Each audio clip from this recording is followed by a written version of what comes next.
याद रखिएगा, आज हमें लिख रहा हूँ मेरे अल्फाज, पाकिस्तान और ईरान को लड़वाने की कोशिश की जाएगी, फिर पाकिस्तान सऊदीया को लड़वाने की कोशिश की जाएगी, फिर पाकिस्तान और अफगानिस्तान को लड़वाने की पूरी हद्दुल वसा कोशिश की गई।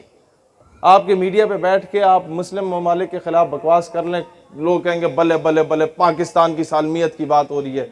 ज़रा सा इंडिया, अमेरिका और इसराइल के खिलाफ बात करें ना तो कहेंगे हेट स्पीच फैला रहे हैं या आप नफरत फैला रहे हैं। ये इस तरीके के यहूदियों की औलादें बैठी हुई हैं जो हमें आकर रोक रही होती हैं। ये जो गोरे चले गए ना, ये अपने गुलाम उन कालों को छोड़ गए हमारे ऊपर। पाकिस्तान के किसी इदारे की पॉलिसी से इख्तलाफ हो सकता है, किसी जर्नैल से इख्तलाफ हो सकता है, किसी वज़ीर से इख्तलाफ हो सकता है, किसी गवर्नर से इख्तलाफ हो सकता है, किसी वज़ीर आज़म से इख्तलाफ हो सकता है, सदर मुमलिकत से इख्तलाफ हो सकता है, वज़ीर आला से इख्तलाफ हो सकता है। उसका गिरबान पकड़ो, लेकिन पाकिस्तान धरती माँ है। पाकिस्तान तो हम सबका है, इसके लिए तो हम सब के बाप दादा ने कुर्बानियाँ दी। इसके लिए तो आप सब में से किसी न किसी का चाचा मामा ताया फौज का सिपाही होगा जो बेचारा बॉर्डर पे बैठा हुआ है ना। आप सबके खानदान में कोई ना कोई इस तरह का फौजी होगा, कोई पुलिस वाला होगा जो बेचारा वो कराची के ये इतनी सख्त गर्मी में लोग बेहोश हो रहे होते हैं और वो चौक चौराहे पे खड़े होके लोगों को राह दिखा रहा होगा, लोगों से आके बातें सुनाते होंगे, वो खामोशी से सुन लेता होगा कि चलो यार मैं कौम की खिदमत कर रहा हूँ। हम उसे ताने देते हैं कि तुम 20,000 के पीछे ये कर रहे हो। बंदा पूछे कि उल्लू के पठो 20,000 के पीछे कौन से याचीन पे जाता है। लिहाजा जो जवान हैं उन्हें सीनों से लगाओ। किसी जर्नैल की पॉलिसी से इख्तलाफ है, नाम लेके बोलो, पूरे इदारे को रगड़ाना लगाओ, क्योंकि उससे यही होता है कि जो वो बेचारा शहादतें दे के आ रहा होता है उसके जख्मों पे नमक छिड़कता है। जर्नैल को कोई फ़र्क नहीं पड़ता, कोई फ़र्क नहीं पड़ता। उसने वही रिटायरमेंट के बाहर दफ़ा हो जाना है मुशर्रफ की सूरत में, वहाँ जाके आराम से ज़िंदगी गुजारेगा।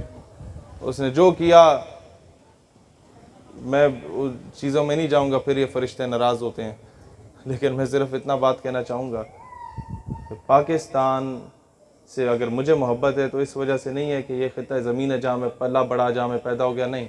मुझे इससे मोहब्बत है तो इस वजह से है कि ये वो वाहिद रियासत है, रियासत मदीना के बाद, जो इस्लाम के नाम पे हासिल की गई। लिहाजा हम इख्तिलाफ हुकूमत से होगा, हुकूमत का गिरबान पकड़ेंगे और उसको उठा के बाहर फेंकेंगे और अपने बच्चों की तरबियत करके उनको सियासत में लाएं, अपने बच्चों की तरबियत करके उन्हें ब्यूरोक्रेट बनाएं, अपने बच्चों की तरबियत करके उन्हें आर्मी ऑफिसर बनाएं, उन्हें इंजीनियर डॉक्टर बनाएं, उन्हें अच्छा आलिम बनाएं, उन्हें मेन स्ट्रीम में लाएं।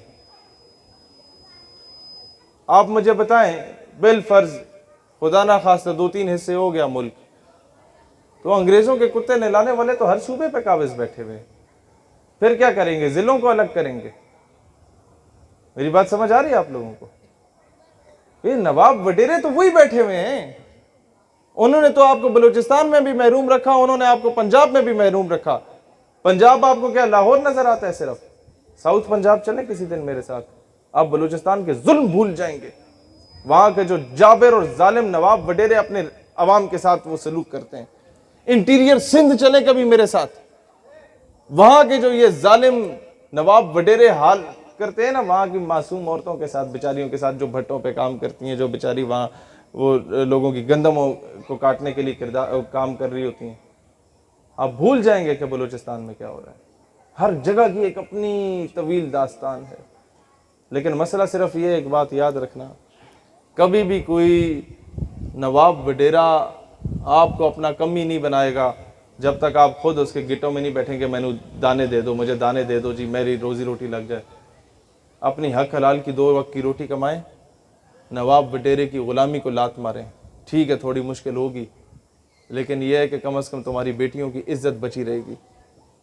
आज डॉक्टर आफिया की वालदा ने हमें सिर्फ एक बात की थी कि बेटा मुस्तकबिल में किसी मकाम पे पहुंचे ना तो कर्जा नहीं लेना कभी। तो मुझे फ़ौरन समझ आ गई कि अगर मैं किसी को कर्जा देता हूँ तो मैं एक्सपेक्ट करता हूँ कि मेरे बूट भी पॉलिश करो, मेरी गाड़ी पे भी कपड़ा मारो, मैं तुम्हें लात मारूँ, तुम्हारी जरूरत नहीं होनी चाहिए बात करने की।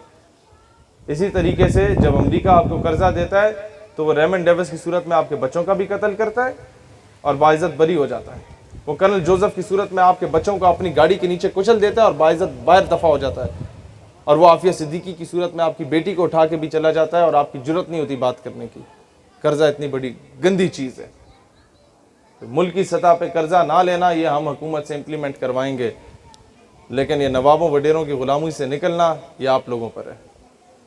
अपने MNA MP आए उन्हें को हमारी गली में नलका लगाओ, अगर वो आके लगा देता है और कहता है मुझे वोट दो, तो उससे सिर्फ ये बोलो भाई नलका लगे ना लगे हमें इससे गर्ज नहीं है, गली पक्की हो ना हो हमें इससे गर्ज नहीं है, हमें स्टाम्प पेपर पे लिख के दे दो कि तुम डॉक्टर आफिया सिद्दीकी को वापस लाओगे या नहीं लाओगे। मुझे बताया ना, कौम की इज्जत जो है, मैं आपसे बहुत सिंपल सी मिसाल देता हूँ। हमें आके उल्लू के पट्टे बताते हैं कि जी हमने आफिया सिद्दीकी बाहर दे दी तो हमने पैसे भी तो बड़े लिए, पाकिस्तान तरक्की भी तो किया, हमने बड़े मेगा प्रोजेक्ट्स किए। बंदा आपसे बोले जी अपनी बेटी मुझे दे दो, मैं उसके साथ जुल्म ज्यादती करूं और तुम्हें मैं 2 करोड़ दे दूं, तुम्हारे पास तो 2000 भी ना हो, और आप 2 करोड़ का बड़ा बंगला ले लें, गाड़ी ले लें, सारा कुछ कर लें, ऐशी करें, क्लब्स बार्स में जाएं, तो क्या दुनिया आपको इज्जतदार शहरी कहेगी? वो कहेंगे बेगैरत है, बेटी की दलाली कर रहा है। तो आज मुझे बताएं ना, पाकिस्तान अगर तरक्की कर भी ले अमेरिका से टक्के लेके, तो लोग तो हमें यही कहेंगे कि बेगैरत हो गए हो, बेटी की दलाली कर रहे हो आफिया सिद्दीकी को बेच के। अफसोस की बात यह है कि आपके कराची से उसको उठाया गया डॉक्टर आफिया सिद्दीकी को, लेकिन दुख इस बात का है कि कराची ने वो रिस्पांस नहीं दिया। रिस्पांस तो मुझे दुख है कि पाकिस्तान ने पूरे कोई नहीं दिया। उम्मत मुस्लिमा का मामला है। उनकी वालदा कहती हैं, मैं आखिरी बात करके इजाज़त चाहता हूँ, बारिश का भी वक्त है। उनकी वालदा कहती हैं कि आफिया सिद्दीकी को रसूलुल्लाह अलैहि सलाम की ज़ियारत नसीब हुई तो वो रो पड़ी, या रसूलुल्लाह कब तक मेरा इम्तिहान लेंगे, कब तक मेरा इम्तिहान होगा? उन्होंने कहा बच्चे तुम्हारा इम्तिहान हो गया, तुम तो पास हो। कहते हैं कैसे पास हो, ये तो मुझ पे जुल्म कर रहे हैं, अदालतों में नंगा करके पेश करते हैं और कहते हैं कि कुरान पाक के ऊपर चल के आओ अमेरिका में। कब तक इम्तिहान होगा?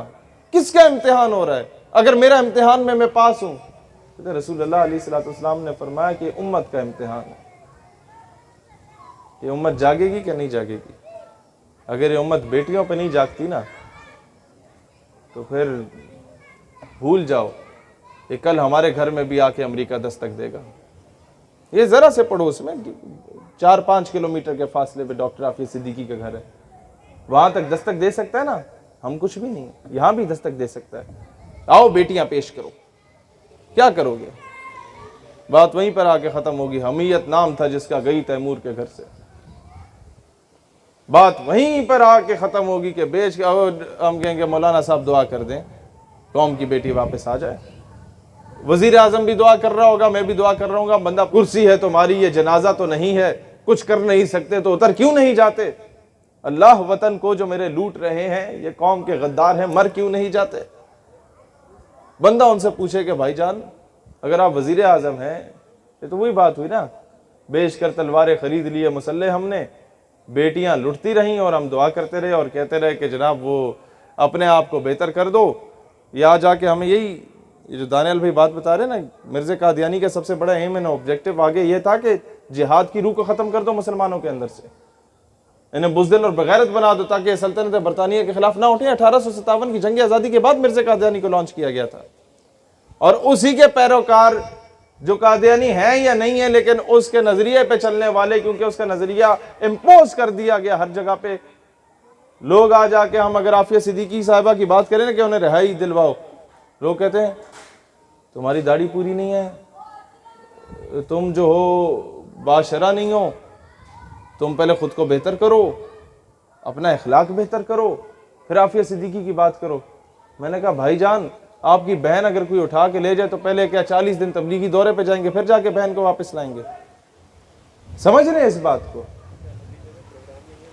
लिहाजा हर बंदा, आप अगर आलिम हैं आप अपना रोल प्ले करें, आप अगर स्पोर्ट्समैन हैं आप अपना रोल प्ले करें, आप अगर लिखारी हैं अपना किरदार अदा करें, आप अगर किसी महकमे में आप अपना किरदार अदा करें, आउट ऑफ द वे जाके आपने अपना रोल प्ले करना हो, अपने मुल्क के लिए करें।